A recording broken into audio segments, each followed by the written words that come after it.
Hi, I'm Kalila Reynolds and welcome to Taking Stock. We're bringing you all the latest business news and telling you how it will affect you and your money. So come on, let's get this money. First up, with borders reopening on June 15, hoteliers are gearing up to welcome visitors. Are they ready? We'll find out from General Manager at the R Hotel in St. Andrew, Alexander Pike, and General Manager of Jamaica Inn in Ocho Rios, Kyle Mays. And later, the analysts weigh in on the latest market developments. Nearly 1 billion shares changed hands last week Tuesday alone.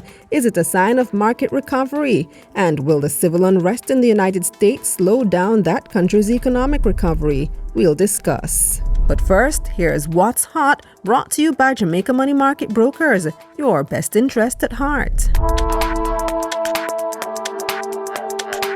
All public beaches can now open from 6 a.m. to 6 p.m., but only for swimming and exercise. The decision comes as the government continues its phased reopening of the country, with new COVID-19 numbers remaining low. The order also extends to rivers, with their operating hours running from 6 a.m. to 8 p.m.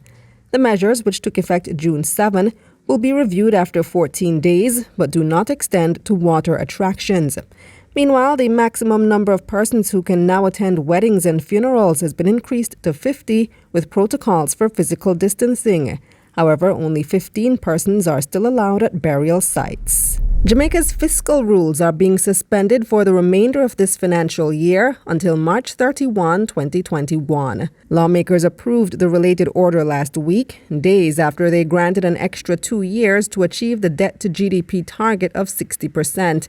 Both circumstances have been warranted by the economic impact of COVID-19.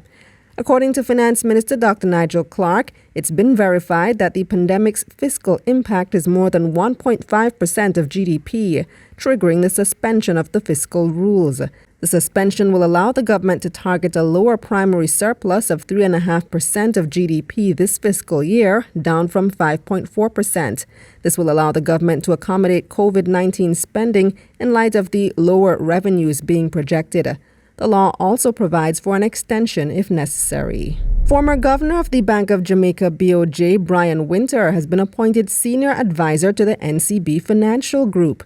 The group made the announcement via a press release last Wednesday, adding that in his new role, Mr. Winter is expected to help the group's top leadership transform the company into a world-class financial system. He will also represent the group in key forums and participate in activities across the region. However, critics have described Mr. Winter's appointment as risky, saying he should have let reasonable time pass before being engaged by the private sector. He left the central bank just under a year ago. But Mr. Winter has hit back, arguing that there are no rules or laws guiding how much time should elapse before he can take up such an offer. He notes that he also sits on other private sector boards, including Seprod and Productive Business Solutions, PBS. He told Taking Stock that he's eager to continue lending his expertise where sought. Mayberry Investments has taken a minority stake in the online educational platform EduFocal. The partnership was sealed through a private equity arrangement. Executive Chairman of Mayberry Investments, Christopher Berry, says the company's move is an investment in education and, by extension, Jamaica and a young entrepreneur. CEO and founder of EduFocal, Gordon Swaby, says the partnership will allow them to expand their offerings. Swaby also hinted that the company has its sights set on going public. However, that timeline is yet to be determined. Prime Minister Andrew Holness has announced an exemption from the ban on public gatherings for companies to hold annual general meetings, AGMs. The announcement follows warnings from the Jamaica Stock Exchange, JSE, over the hosting of virtual AGMs, which it says may be in breach of the law. With public gatherings still restricted to 10 persons, Mr. Holness says the Ministry of Industry, Commerce, Agriculture and Fisheries is reviewing the laws to swiftly address the situation. The JSC had said it was aware of reports in the media and has received complaints from various stakeholders suggesting that some companies have held or have issued notices to hold AGMs in a manner which would be invalid. Among the list, Grace Kennedy. JSC says it's written to the company seeking clarification over its AGM on May 27. However, Grace Kennedy has insisted that its virtual AGM was valid and did not breach any laws. The event saw 5 shareholders attending physically, 84 voting by proxy, and about 200 logged on to the video stream. And Digicel has entered into a network sharing joint venture with French operator ANAlYSTS. The agreement allows ANAlYSTS to access Digicel's radio access network in the French West Indies. The change comes as the company continues its attempt to restructure $1.6 billion of its estimated $7 billion debt. The agreement, initially announced by Digicel in February, will see the company monetizing its significant network assets across Martinique, Guadeloupe, French Guiana, St. Martin, and St. Bart's. ANAlYSTS stands to benefit from a solution to launch its mobile services. Digicel is also reportedly considering selling its Papua New Guinea business. What's Hot was brought to you by Jamaica Money Market Brokers, your best interest at heart. And when we come back, we hear from 2 hoteliers eagerly awaiting the reopening of the country's borders.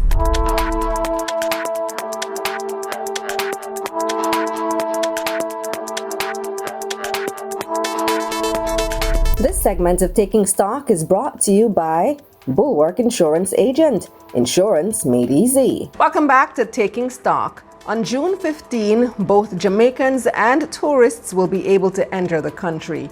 Are our hotels ready to accommodate them? To discuss, we have 2 hoteliers, General Manager at the R Hotel in Kingston, Alexander Pike, and General Manager of Jamaica Inn in Ocho Rios, Kyle Mays. Hi, Kyle. Hi, Alex. It's not the best time to talk to you, not the best circumstances, but I'm glad you're able to join me. Kyle, let's start with you there at Jamaica in Ocho Rios. It's a really tough time for the entire industry. How have you been coping? How has Jamaica Inn survived the past couple of months? It certainly has. It's almost an understatement. And certainly wouldn't want to live through something like this again in our lifetime. So, but we have to make things work.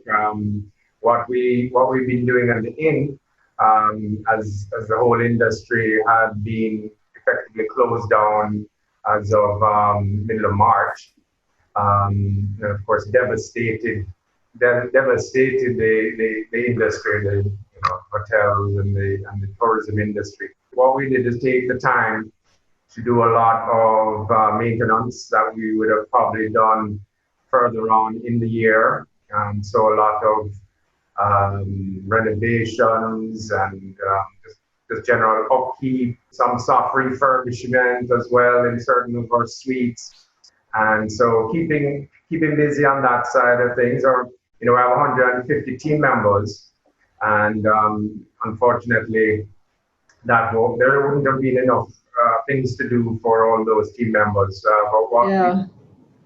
So again, difficult time, but we took the decision not to lay off our team, and so we effectively they would be on the term furlough you will be familiar with, and so many of them have been at home and because of the length of our team members, the longevity at the inn. Many of them have been with us 20, 30, 40 years. So quite a few had vacation that has lasted them all this time, which is great for them. And so we're happy to have been able to keep all their benefits going, and for those who there hasn't been any work for, especially in food and beverage, and there's only a small amount of activity. Of course, there's nothing happening in rooms and laundry and all the other areas. Your maintenance, grounds, everything, security, we're having to maintain. But they've been we kept them on half salary, and by virtue of the government's incentive care program, we took advantage of what they call the best side. We kept our team members on staff. Best cash, right? And so we paid them, and it's helped us to keep certainly those that are working and those that are on effectively half salary during this period. So that's the other thing that we've been doing is on the team side. Of course, we were inundated in writing protocols to make sure that we are all safe in this new era. Well, we're gonna come to that shortly, Kyle. I definitely do want to hear what those protocols are and how you're going to be managing when the borders reopen. But I want to come to Alexander first and hear how they've been managing in the corporate area.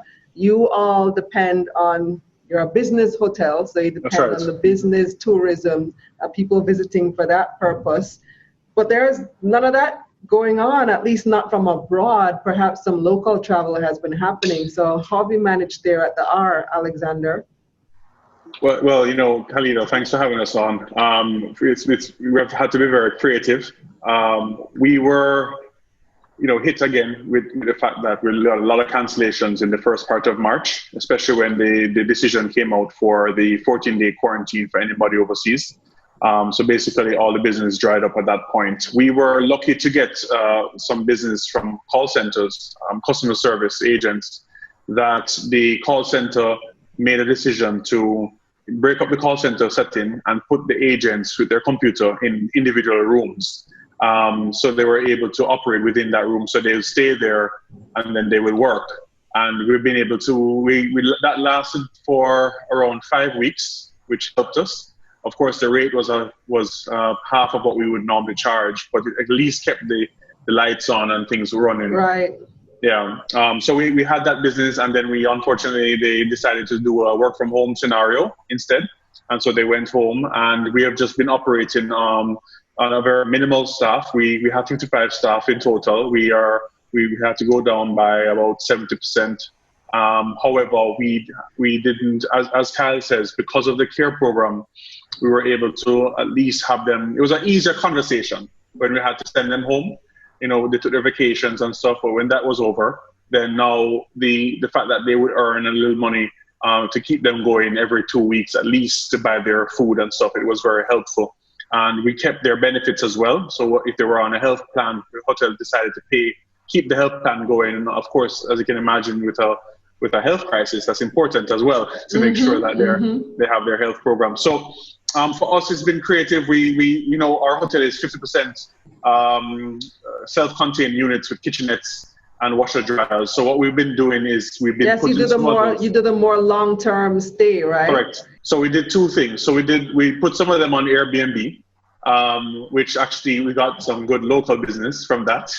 Oh, local. I was wondering who's renting Airbnb. So local business, okay. Interestingly, we have formed this new brand as a sub-brand to the hotel, which is the Residences at the R, which is something that we just launched. And Residences at the R incorporated the Airbnb extended stay program there. So we had people from Montego Bay, and so that wouldn't normally book hotels. They booked with us, through Airbnb. And then we also have long-term rentals for a year. So we've decided to use some of our units for a year. And of course, you have to have the right mix. So we tried to keep some money coming in to keep things going. And of course, the shareholders have been maintaining the hotel as best as possible. It has been good for us in one sense, but yet at the same time, we still have the same struggles. And I think we decided to stay open. We decided to keep it going and just try to keep the business moving. So Kyle, let's hear back from you now, because the borders are about to open to international travelers as of the 15th. Before we get into the protocols, though, what is it looking like in terms of bookings? Are people even interested in traveling right now for recreation of all things? I think recreation will be the first to return as far as travel and effectively non-essential travel, but folks have pent up demand.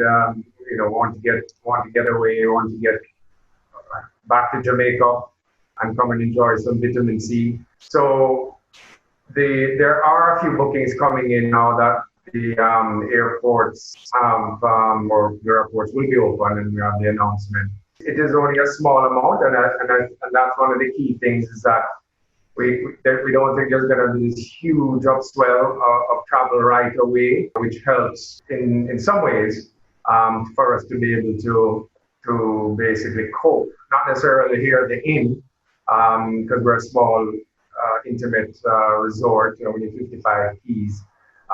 But certainly for the bigger properties and the industry and the whole and the island, a slow return would in a sense be beneficial. We'll get into the protocols and everything that we all have to comply with and have basically have approval to open before we can receive any guests. So it's going to be slow, but it's a light at the end of the tunnel, So finally we know, and the question has been when can people return? And we get a lot of return guests that are really wanting to get back to Jamaica. Of course, we want to get back safely. I know that we have things in place which we're sharing with you. And that's the issue, to get back safely, because now there are concerns about whether is it safe for people to return, both for the tourists and for our nationals, for our tourism workers, and for other Jamaicans, because what we don't want, the last thing we want is another cluster, and that's spreading throughout the country. The last thing we want is a second wave. So Alexander, there are people who are criticizing, some in the tourism industry, and we know you're struggling. We know that it's tough as a business, but there are a lot of people who still think that we shouldn't be reopening right now because it's still a risk to people's health. What do you say to those people, Alex? Well, honestly, I understand your sentiment for sure, because one of the things, and I think Kyle had said something about that earlier, as a Jamaica Hotel and Tourist Association, we have had our meetings and we discuss this as hoteliers and we go through it. And from my standpoint, from the hotel, we wanted to, have everybody be tested before they come, almost like a health certificate. But then we found out that was not necessarily very easy to do, very expensive to do, and it's something that's logically that it can't work. But that's something that we had asked for when we were creating the protocols. All I can really speak to Khalila is in relation to the hotel properties.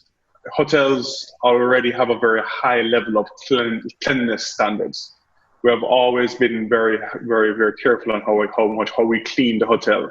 We have gone above and beyond with the protocols, and the protocols are so wide and so diverse. And if everyone follows the protocols, I can tell you, to be in a hotel will be one of the safest places you can be.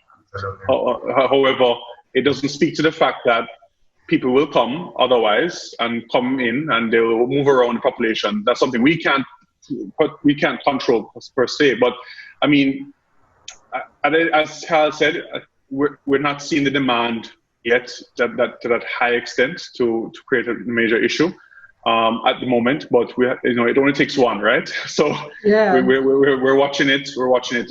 We are doing our very best with that for sure.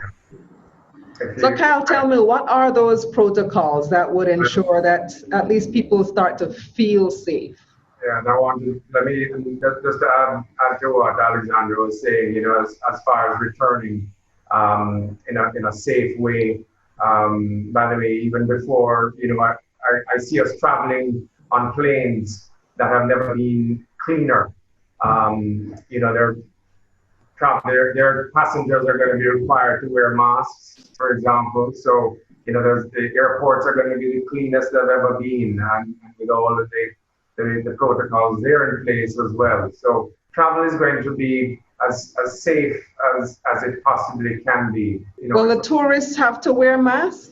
And yes, so that's a very good point. The tourists will have to wear a mask on property. Doesn't that diminish the experience? It's a calculation. Yes, it will. And there are certain things that we are going to have to live with for a little while until there is the right medication, until there is a appropriate treatment and the vaccine eventually. But yes, they're going to have to wear a mask. One of the things that the government has done,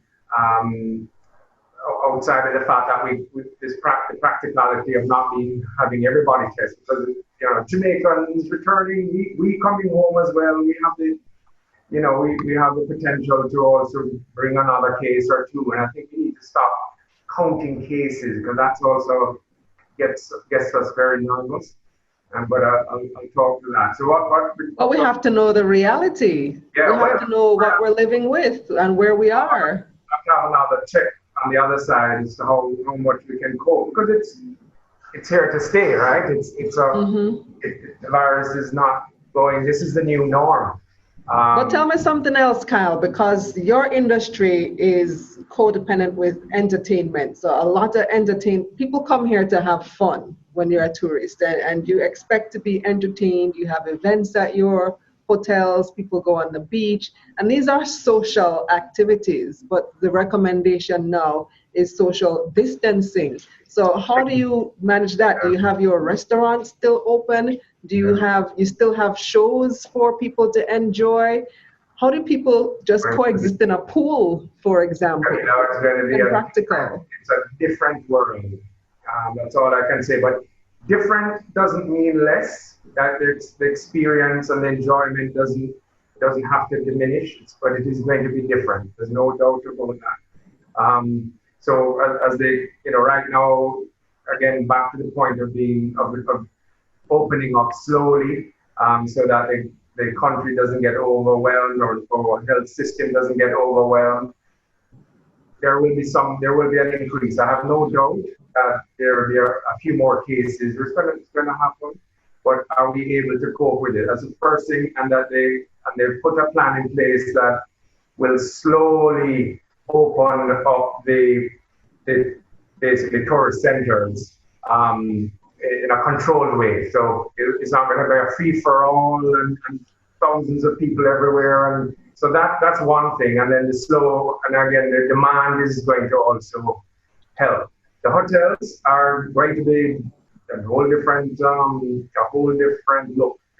Restaurants, extremely important that there's distancing between chairs, 6 feet between tables in the restaurants and in public areas and the lounges and so on.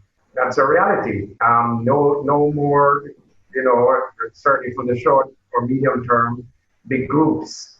That is going to change. Entertainment, it's going to be in a situation where folks will enjoy the band and the shows, but in a social, not even social, in a physically distant area or situation from each other. It's what's going to happen. Staff are going to be having to wear their PPEs, mandated or throughout. There's some very strict regulations there, and yes, the guests will have to wear their mask. There will be discussions, I'm sure, questions. Well, they'll have to wear a mask on the beach, or they'll have to wear a mask. So we're coming up with the guidelines and the mandates for what a guest is required to do or not required to do, and we're going to hold them to it, so that we keep our teams safe, we keep them safe from each other. And even right now, as we are at work, we're keeping each other safe, and that's important. What's also important, and I think for the public generally, I go to Otrist. I went there every Friday. We have our market, our local market. The amount of people not wearing masks, it makes me nervous. So I feel like people think that we've gotten over it and that there's no big deal anymore, and that's that. And Kyle, that brings us to you back here in town. So you go out and you see people no longer wearing the mask, and we're about to reopen the borders. We already have reopened the borders to Jamaican nationals coming home. Are you ready for this opening on the 15th? And are you both, Kyle and Alex, willing to, well, because some fingers will be pointed if we end up with another outbreak as a result of the reopening of the tourism industry? Are you willing to take on that burden? Are your shoulders that broad, your back that broad? Alex, you first. Okay, so we are ready. I would say there's about 10% left of things to do from a hotel standpoint. If you look at and I hope that when the real document comes out, which is we have done the draft, so the protocols, it's 122 pages, the protocols for the entire industry. And I hope that will be shared with you all when it finally comes out, the final product. But in relation to the responsibility of tourism, I think there is a misconception a bit in relation to, yes, we as a tourism business, we want to get back business and we want to start to get the guests back in the hotel. But I know for sure that the tourism industry, we want to ensure that we do it safely. And it's something that we have always said and something that we have always mentioned. And the only thing that the tourism industry has really tried to do is to just ask for a date. Now, was that date June 15th? Probably not in our expectation, not in my expectation for sure. But the point is you were surprised we're reopening so soon? Personally, yes, I was surprised. Personally on that one. And I don't speak for anybody else on that one. That's just from me, myself. But in relation to the industry, I don't want the perception to be given that, we just don't care. And, as I said, if a dirt, a dirt. That's not how we think. Mm-hmm. So it's really want to make sure we do it safely. We want to entertain our people back in the hotels. Some of the protocols, such as the temperature testing, we even had a presentation about these machines that we can put into the hotel that basically, when a staff member comes in or a guest, your body is fully sanitized. So it does a full sanitization of your body from your shoes all the way through you. It's like a mist. So these are the type of things that we're putting in place. So we have a temperature sense in my hotel. I'm happy that it's like one building because it's a lot easier to kind of make sure it's controlled. So like every floor has sanitizers. Everybody has to abide by certain principles. The rooms are done with misting. We have taken out like the chairs that are upholstery. We have taken those out of the rooms. The lobby, because our lobby is small, we remove the chairs. Mm-hmm. Lobby is more just a walkthrough. So there's no hanging out. There's no just to get the physical distancing. So I would feel that I know the impression is there that the hoteliers are doing this, pushing this and stuff, but it really is not the full story. And I think people need to understand that we're doing it, but we want to do it, but we want to do it safely, and we're not being irresponsible about it. Kyle, let me give you the last word on that. Yeah, no, I absolutely agree too. The truth is, can we guarantee that there won't be any visitors with like turning over the case? But again, if we all play our part and follow the guidelines, follow the regulations, the guests are going to be, visitors are going to be put under a lot of, let's say, scrutiny even before they travel, that they are going, that we know where they're going, that they're going to an approved location, and that in that location there is the right protocols, the right facilities. If there, God forbid that there is a situation or a case, the hotels have been required to have quarantine areas that are isolation rooms, yeah. To be responded upon by the MOH. Working very closely with them. Now, was I surprised about the date? Not necessarily. I've been working so intimately with all the plans and the protocols and making sure that we can generally keep the industry safe and on our guests and our staff and so on.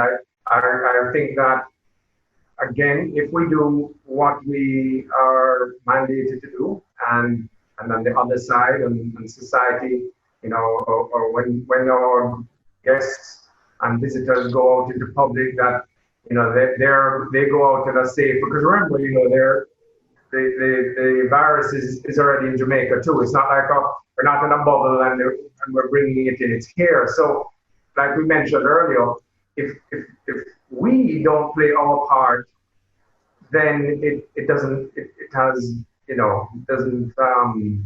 actually equal protection or a safe situation. Yeah. Because we can pass it down to those very guests who are mandating to wear masks. Exactly. And we will ensure that they wear the mask. We will ensure that they socially distance. We will ensure that last thing we want is another workplace cluster, and this time it comes from tourism.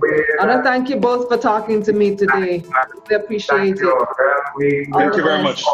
When we come back, I've got your market recap, and the analysts are standing by. This segment of Taking Stock was brought to you by Bulwark Insurance Agency. Insurance made easy. Time now for your market recap, brought to you by Sagicor Investments. Think wealth, think Sagicor Investments. The Jamaica Stock Exchange declined last week, with the combined index losing less than 1%. 97 stocks traded across both the main and junior markets of the JSC for the week ending Friday, June 5, 2020. 43 advanced, 43 declined, and 11 traded firm.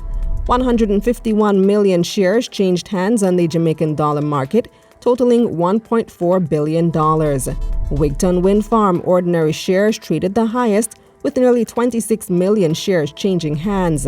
However, Wigton was also the biggest loser, down 16 cents to open this week at 78 cents. Trans-Jamaican Highway traded the second highest volumes, taking up 12% of market volume. The stock price remained unchanged to close last week at $1.40. And QWI Investments rounded out the volume leaders, with people buying and selling 14 million shares in the company. QWI gained 11 cents to close at 85 cents. Turning to the top advancers now, after plummeting these past few weeks, Palace Amusement stock price bounced back 51% to start the week at $1,700. SSL Venture Capital Jamaica opened the week with a 24% increase in its stock price to close last week at 93 cents. And First Rock Capital Holdings rounded out the top advancers to close at $15.40. On the losing side now, Sterling Investments US dollar shares fell nearly 17% to close last week at 2 cents US, and Lasco Manufacturing fell 13% to start this week at $3.90. Market Recap was brought to you by Sagicor Investments. Think wealth, think Sagicor Investments. This segment of Taking Stock, The Analysts, is brought to you by Jamaica Money Market Brokers and Proven Wealth. Welcome back to Taking Stock. I've got a team of analysts to examine the week in business.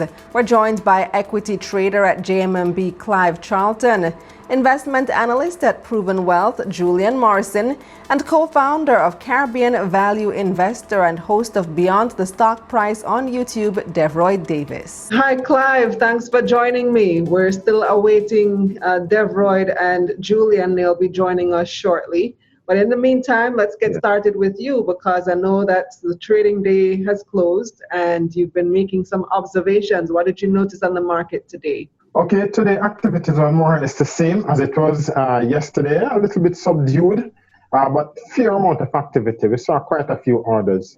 I think the retail market is heavily in the market. I think the retail market has been consistent even through COVID. From this end, we're one of the larger brokers, and we put on a good number of trades. In fact, in terms of number of transactions, JMMB usually is a lead.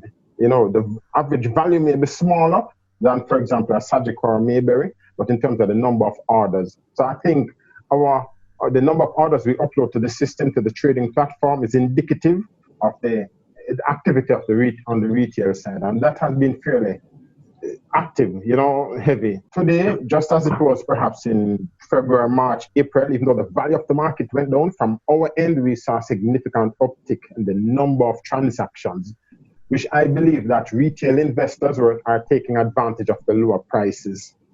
But I still believe that the economy, hopefully, still not well, at least on the fiscal side, they're still fairly sound footing.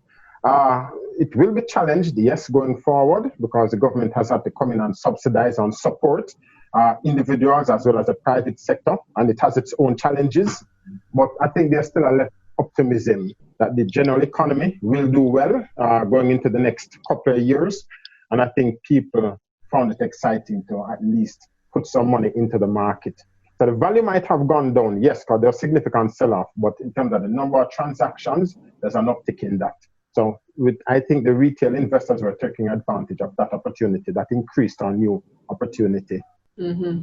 Julian is joining us now. So Julian, what have you been observing in the past week or so? Because we've noticed where we saw a large volume, especially on Tuesday, and Clive was just telling us about, increased volumes, although it was lower dollar amounts being spent. What's your observation? Just from a bird's eye view, it could also be that there are institutions that are coming in the market and essentially offloading their positions while the other institution will be on the buying side. So essentially, it seems as though institutions are buying and selling from each other. Because normally, when you have a large block trade that's taking place or a high volume, normally you'd say a corresponding price movement that would signify that something significant is happening. But normally when the price remains static in midst of great volume, it implies that both the buy side and the sell side was fairly equal. There wasn't like a big mismatch, so to speak. So that's my call on it. I said Devroys has now joined us. What's been your observation on the market for the past week? We're just hearing perspectives from Clive and Julian about the reason for the large volumes last week. I've observed pretty much the same in terms of the large volume movements. What I am not seeing, however, is where prices have started to sort of reflect sort of like a demand in the market. I'm supposing that what we're seeing more is what we've come to call pretty much consolidation in the market. And it's something that we've been observing for the past 3 years. There's this term in the US, sell in May and go away. And basically that's what we've been seeing. Oh, how the term go? What is it? Send them what? Sell in May and go away.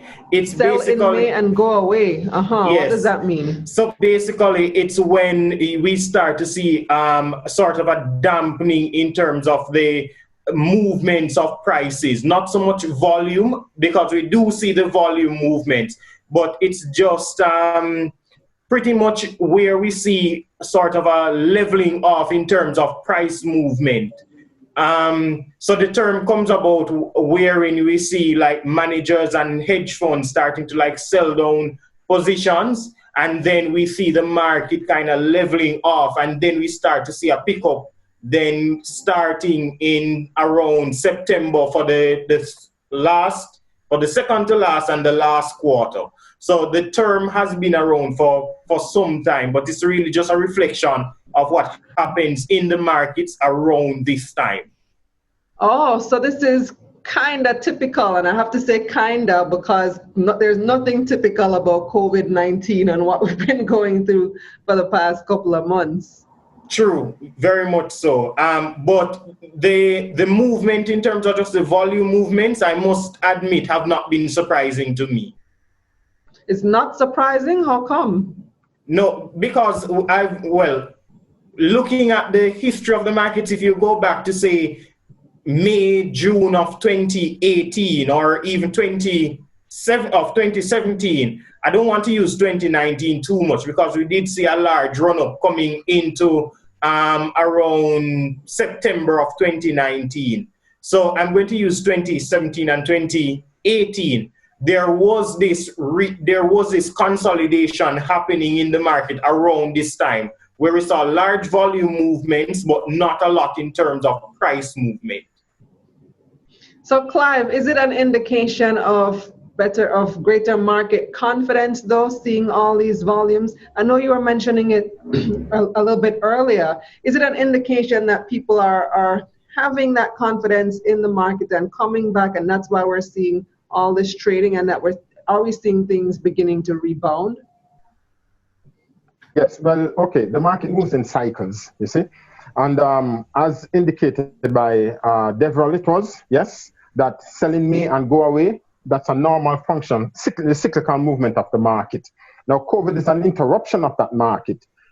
Usually in January, February, March, December, going into March, April, we usually see an uptick in the value of the index, the value of the market, and volume. Why? Because that is the time when many companies' financials are published, given that many of them have December year-end, you see?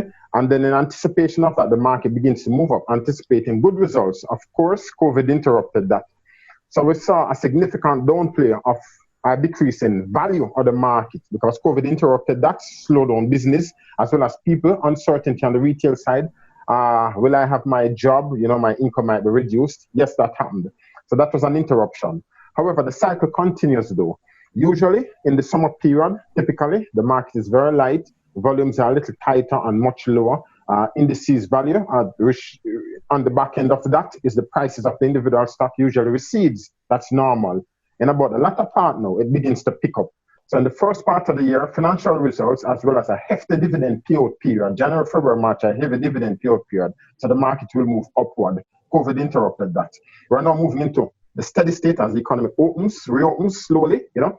However, as I said, indicated, as I said earlier, on our end, what we have seen, the number of transactions coming to our system, yes, I think a few brokers, including ourselves, lower the transaction fees, brokerage fees probably. Yes, there's that. 0.5%. In total, on average, our client pays less than 1%, you see, for a transaction fee. That could have impacted it, as well as more brokerage houses now are now electronic, so that enables speed of transaction. You're on your phone, on your computer, bam, bam, bam, you don't have to go. So maybe that has accounted for an uptick in the number of retail volumes, you see. But also I believe that people are taking advantage of prices, lower prices. Prices, when COVID, the first lockdown in Jamaica, prices moved on average about 20%. Now that's an opportunity that I can't miss. Now you don't know how long it will continue. Because do I buy now when prices drop 20%, or do I wait until they drop 30%? But we don't know. If it drops 30%. If it exactly, you see. Yeah. Now with the economy reopening, people are saying, you know what? There's a level of uncertainty, but I can't forego this opportunity. So let me buy a little. So if I were to buy in one big tranche, I'll divide it up into 4 or 5 and buy over a time period. It's just the uncertainty of the risk, but we don't want to lose the opportunity. So yes, activity will slow down into the summer period, but I think that between COVID, the locking down of most major economies, including our local economy, and now we see people taking advantage. So quite a number of small orders came in, quite a significant uptick from our end at least. And I think we're a good indication of the number of transaction people participating in the market. You see?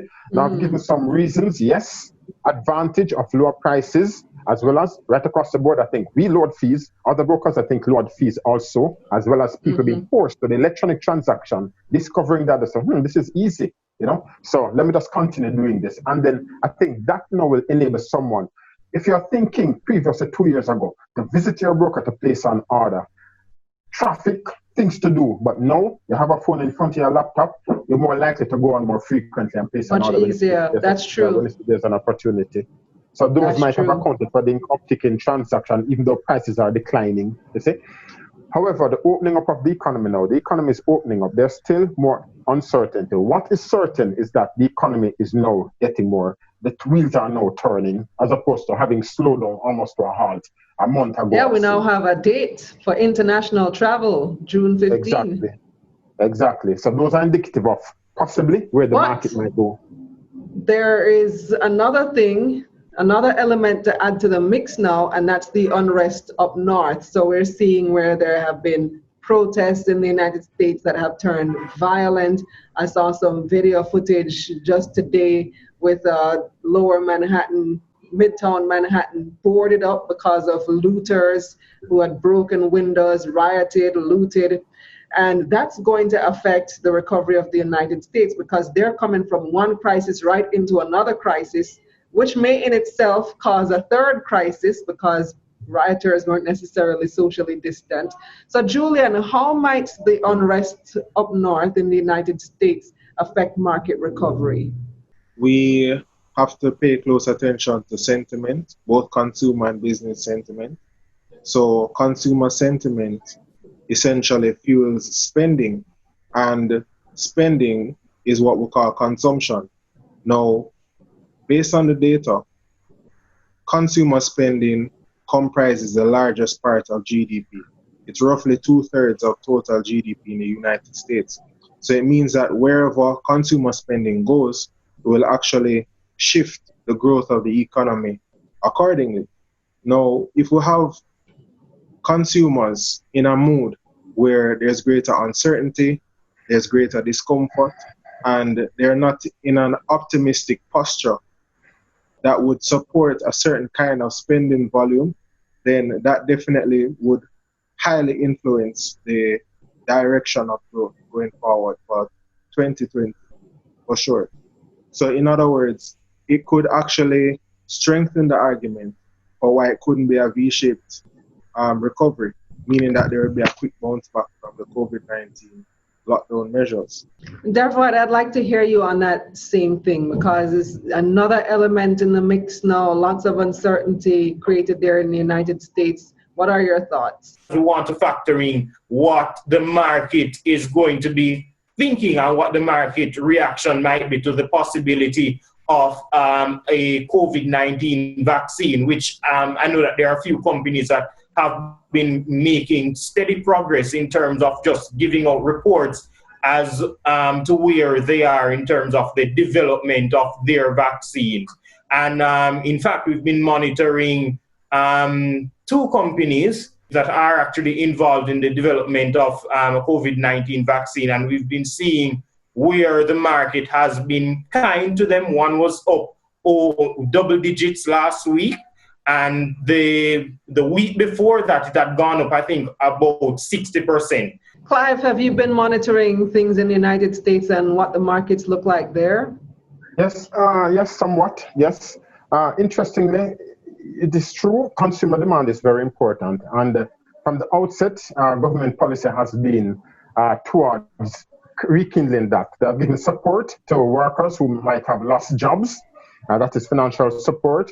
They've had a payroll cut, and the president is now suggesting to Congress to enact again further payroll cuts. You see, they're giving assistance to business, but payroll and retail is what the government has focused on.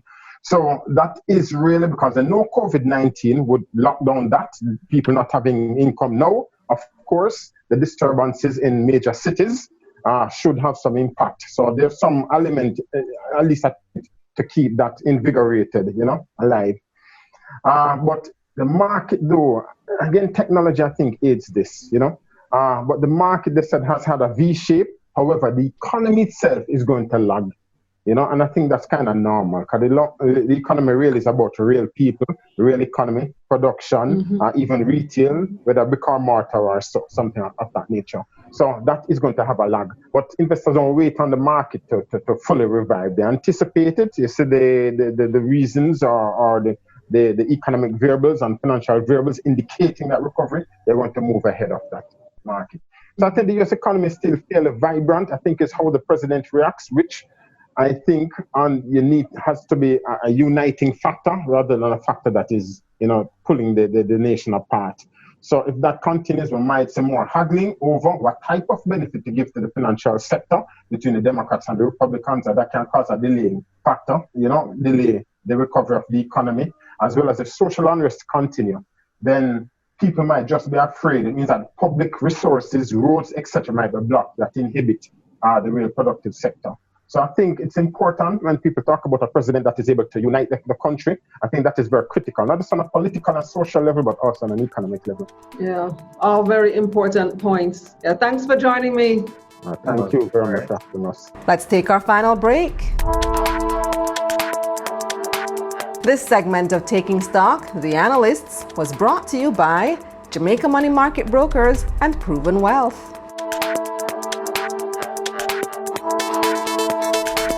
That's our show for this week. Thanks for watching. Make sure you like this video, subscribe to this channel, and turn on those post notifications so that you can be the first to see all of my features. Very important, guys. If you've learned anything from watching this video, please share with a friend. The goal is to get to 50,000 subscribers this year. We truly want to make a difference in Jamaica and change lives through financial education and information. And the only way that we can reach more people is with your help. If you help us to spread the word, so go tell it on the mountain. Let's all get this money together. Follow our new Instagram page at TakingStockJA for exclusive clips from the show. You'll get financial news and tips and lots of cool stuff. Also follow me on Instagram and Twitter at Kalila Ray. And if you want to connect with the analysts this week, check the description box below for their contact information. Now this week on Money Mondays JA, we're looking at the difference between stocks and bonds. And on Money Moves JA with Exim Bank, we look at ways to adapt your workplace to the new normal. Tell a friend about taking stock. Investing is the new sexy, so let's make it cool to talk about money. I'm Kalila Reynolds. Stay safe.